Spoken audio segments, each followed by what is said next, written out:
जो है प्रभु राम वनवास काटने के लिए रहते थे। उसी समय शायद ये गुफा होगी और ये गुफा में वो दोस्तों शायद ये उसी जमाने का शायद एक गुप्त रास्ता होगा या नीचे यहाँ से हम जाकर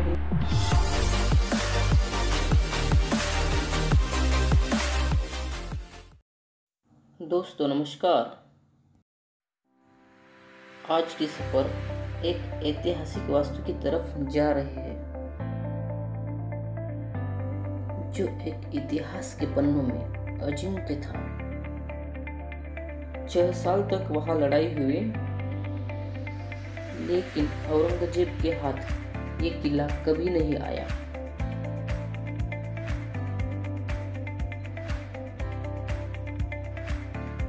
इस रास्ते में आगे दिखाई देने वाला वो पहाड़ वही एक किला है। नासिक शहर से इस किले तक पहुंचने के लिए सिर्फ आधा घंटा लगता है और यह दिखाई देने वाला रास्ता नासिक गुजरात हाईवे है।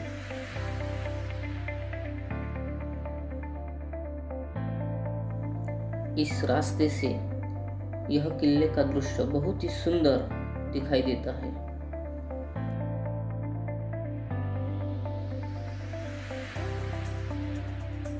महाराष्ट्र के इतिहास के पन्नों में यह किला सुवर्णाक्षरों से कम नहीं है।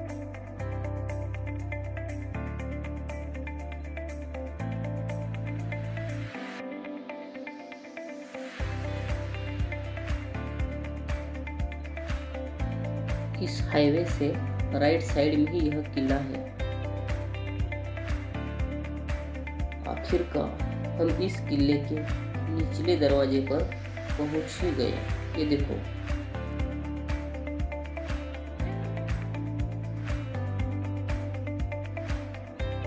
इस दरवाजे से किला करीबन 2 किलोमीटर है। रास्ते में एक छोटा सा गांव है, उसका नाम है आशावाड़ी।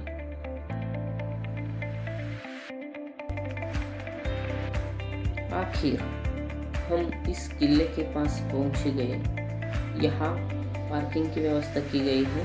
नमस्कार, आज हम नासिक स्थित रामशेज किले की ओर जा रहे हैं। आज के इस एपिसोड में हम आपको इस किले की पूरी जानकारी देने वाले हैं। रामशेज नाम से ही मुगल कांपते थे। आखिर क्यों, क्या वजह थी? तो चलिए इसके बारे में जानते हैं। किसी ने औरंगजेब को बताया, हुजूर, मराठों की जान है उनके गढ़ किलों में। पहले गढ़ किले लेते हैं, वो अपने आप घुटने टेकने आएंगे। दोस्तों, ये किले का स्टार्टिंग पॉइंट है। यहाँ से हम किला चढ़ने के लिए तैयार है। अब यहाँ से असली ट्रेकिंग क्या होती है ये शुरू हो जाएगी। तब औरंगजेब ने पूछा, ऐसा कौन सा किला है जो जल्द से जल्द लिया जा सकता है? हुजूर, एक किला है नासिक में, जहाँ प्रभु राम विश्राम के लिए जाते थे। उन्हीं के कारण उस किले को रामशेष कहा जाता है। हुजूर, छोटा सा किला है और सिर्फ 600 ही मराठे हैं। तोफखाना कुछ नहीं हुजूर। कौन जाएगा फिर? शहाबुद्दीन खान बोला, हुजूर, हम जाएंगे। बस एक दिन का तो काम है। ये किले का बीच का हिस्सा है। हम करीबन नीचे से ऊपर की ओर आ रहे थे। अभी 15 मिनट हो गए हैं। तो यहाँ से इतना आगे जाना है। ये ऊंचाई देख सकते हो आप। ये थोड़ा सा ढलान का रास्ता है, लेकिन हम सेफ्टी से जा सकते हैं। तो चलो। शहाबुद्दीन के साथ 10,000 की फौज भेजकर औरंगजेब बोला, बस हमें रामशेज चाहिए। खान किले के नीचे फौज लेकर आया और बोला, चलो आगे, ले लो किला। मराठों ने पत्थरों से ही खान को भगा दिया। ना खान का तोफखाना काम आया, ना 10,000 की फौज। 2 साल तक शहाबुद्दीन तड़पता रहा, लेकिन किला हासिल नहीं कर पाया और आखिर औरंगजेब ने शहाबुद्दीन को वापस बुलाया। औरंगजेब की नींद उड़ गई। किले का आधा रास्ता काटने के बाद राइट साइड में यह गुफा नजर आती है। अब इसमें पानी है।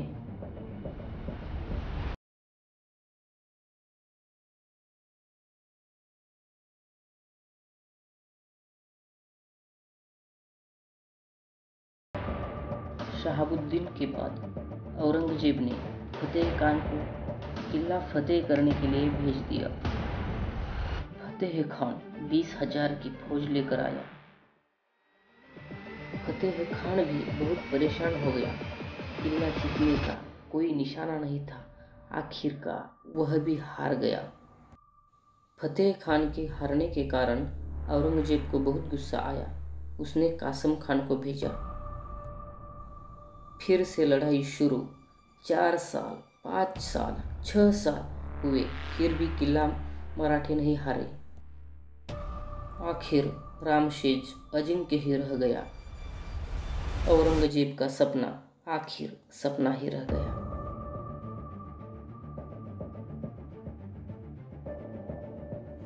यह प्रभु राम जी का मंदिर है। यहाँ 14 साल के वनवास में प्रभु विश्रांति के लिए पंचवटी नासिक से यहाँ आते थे, इसीलिए इसे रामशेज कहा जाता है। यह मंदिर एक गुफा है। इस मंदिर में प्रभु रामचंद्र जी, लक्ष्मण और सीता आदि की मूर्तियां हैं।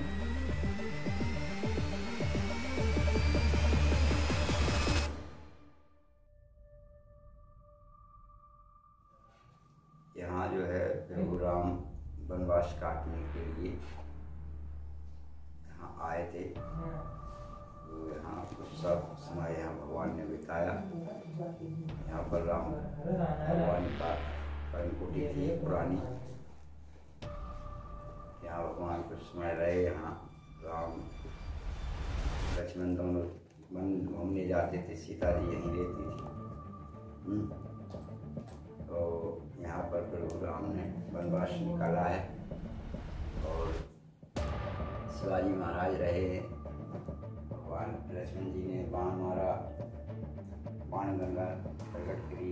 यहाँ पर गंगा प्रकट है। यहाँ 12 महीना पानी रहता है गंगा। ये हाथी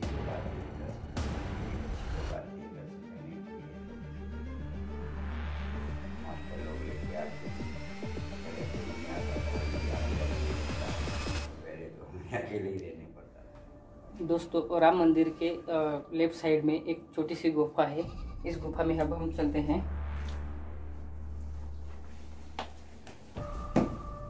ये देखो, आप देख सकते हो पुराने ज़माने में वो पीने का पानी कैसे इस्तेमाल किया जा सकता था। इसका एक सुंदर ही उदाहरण है। यहाँ पे ये पूरा भरा हुआ है। अंदर पूरा अंधेरा है, छाया है, इसलिए हमें कुछ दिखाई नहीं देता। लेकिन और ये गुफा में बहुत सारा पानी है। तो उसी ज़माने में लोग पूरे पत्थरों को कैसे तोड़कर गुफाएं बनाते थे, इसका एक पूरा उदाहरण है। अंधेरा है इसलिए हमें कुछ दिखाई नहीं देता, लेकिन अब यहाँ से आप देख सकते हो। अभी हम बाहर की ओर जा रहे हैं। ये लेफ्ट साइड में है। प्रभु राम मंदिर से आगे चलने के लिए हम अब किले के ऊपर के हिस्से पर जा रहे हैं। यहाँ से चढ़ने में कोई दिक्कत नहीं होती, लेकिन रास्ता अच्छा है। थोड़ी सी धूप आ गई है। अभी दोपहर के 3:45 बजे है, इसलिए धूप आ गए हैं। और फाइनली हम पहुंच चुके हैं किले के ऊपर के हिस्से पर। ये किले का ऊपर का हिस्सा है। अब हम किले के चढ़ने के बाद लेफ्ट साइड में जो भाग आता है इस किले का, उस किले के इस लेफ्ट साइड में आए हैं। अब आप देख सकते हो यहाँ से इस किले का ऊपर का हिस्सा। और अभी वहाँ पे जाना भी बाकी है। किले की ऊंचाई से जो नीचे का रास्ता दिखाई देता है, वो रास्ता है नासिक गुजरात हाईवे का। वहाँ से एक छोटा सा डैम है और एक नीचे एक छोटा सा गांव है। इस गांव का नाम आचावाड़ी है। वहाँ से हम एंट्री इस किले पर आ सकते हैं। तो चलिए देखते हैं आगे का भाग।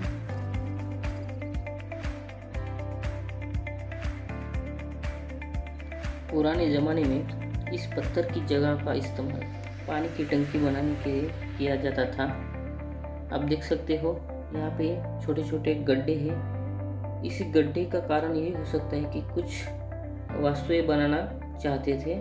और आगे आप देख सकते हो कि ये पानी के टंकी बने हुए हैं। ये देखो, ये पानी की पूरा टैंकी बनाया हुआ है यहाँ पे।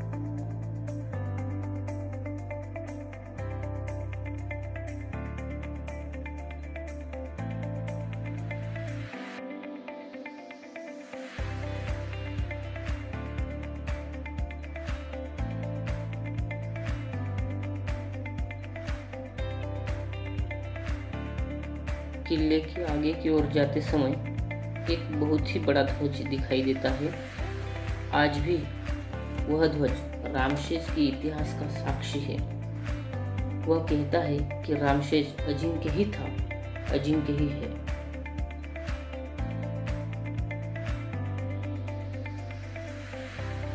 आप इस ध्वज को देख सकते हैं।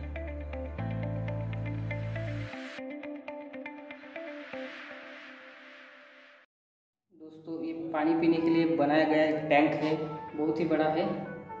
और इसके जो पत्थर निकलते हैं वो पत्थर का कुछ किले का हिस्सा या तट बनाने के लिए उसका इस्तेमाल किया जाता है। और ये बाहर का रास्ता हम देख सकते हैं। हम यहाँ से आए अंदर, और ये अंदर का भाग। अभी इसमें थोड़ा पानी कम है, लेकिन बहुत ही सुंदर और बहुत ही बढ़िया बनाया हुआ है। ये देखो,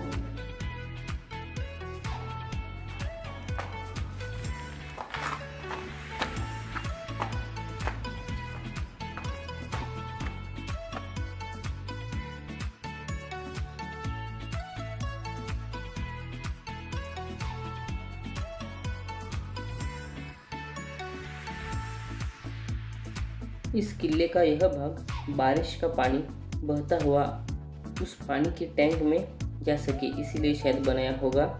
और यह किले का तट भी हो सकता है।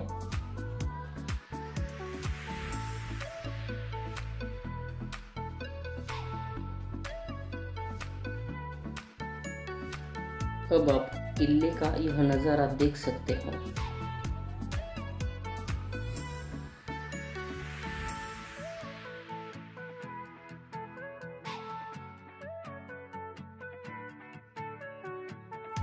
यह नज़ारा जो बिल्कुल पत्थरों में ही बनाया है, इस बड़े पत्थर के भाग को तोड़कर यह पूरा नज़ारा बनाया हुआ है।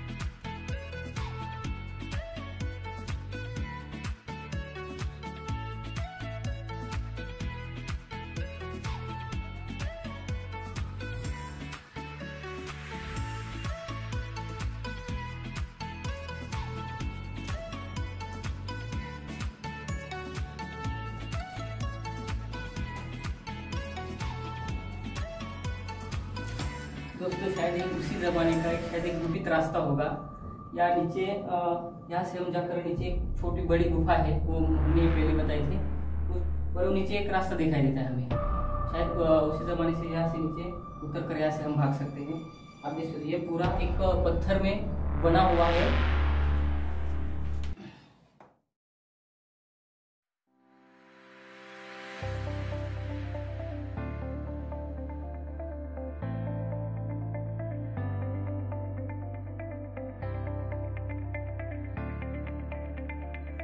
और अब यहाँ से पूरब दिशा की ओर का परिसर हमें दिखाई देता है।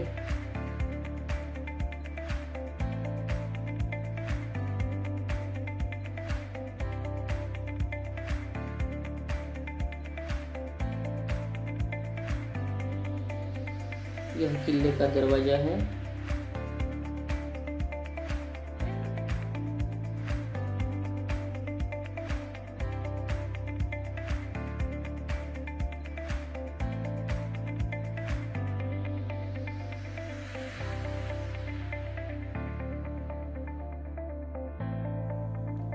अब हम किले की ऊपर की ओर जा रहे हैं।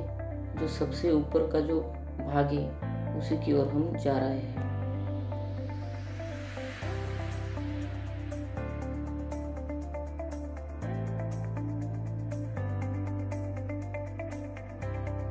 किले की इस जगह पर पानी की कोई कमी नहीं है। आप देख सकते हो राइट साइड में एक जो बड़ा आपको तालाब की तरह दिखाई दे रहा है,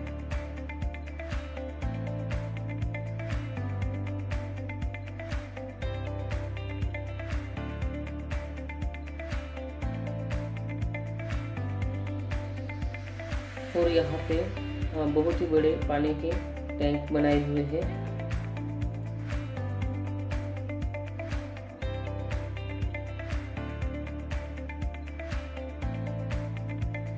यहाँ पे एक पुराना वास्तु है, मंदिर है।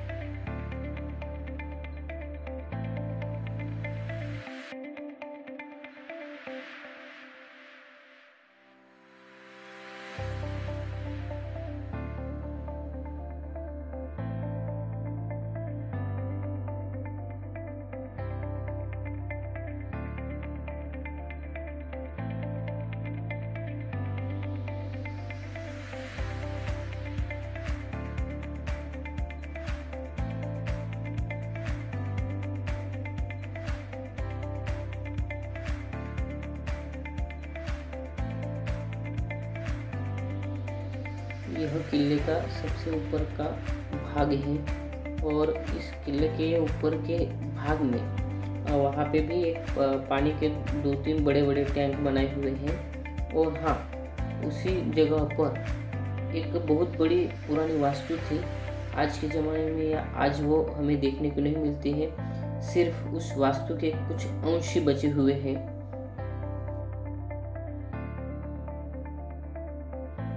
यही वह पानी के टैंक हैं जो किले के निर्माण के समय बनाए गए थे। आप देख सकते हो यहाँ पे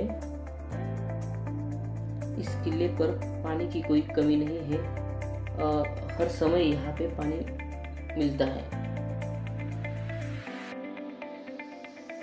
इस किले से प्रकृति का यह नज़ारा बहुत ही सुंदर दिखाई देता है।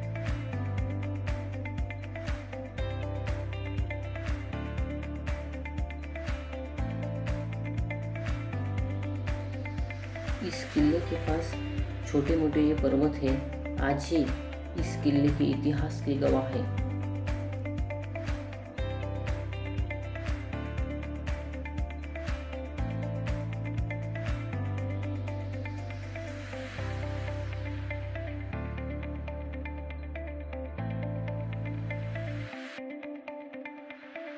इस किले के ऊपर से आजू बाजू के परिसर के छोटे मोटे डैम, और हाँ, महाराष्ट्र के सबसे बड़ा मिट्टी का जो डैम बना हुआ है गंगापुर डैम, वह भी इस किले के ऊपर से हमें दिखाई देता है।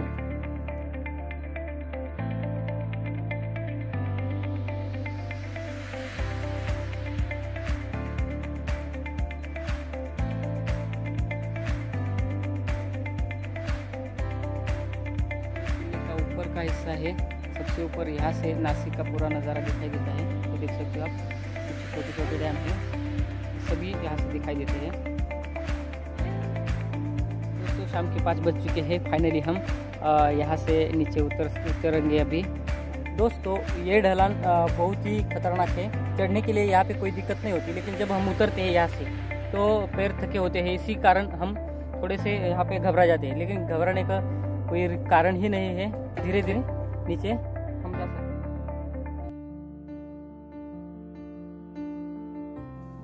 इतिहास के पन्नों में यह किला सुवर्णाक्षरों से लिखित है। रामशेज अजिंक्य था, अजिंक्य ही रह गया।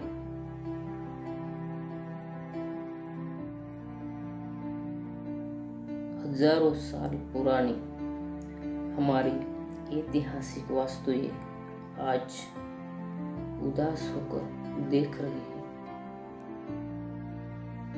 इन सभी के प्रति आदर रखना हमारा कर्तव्य है।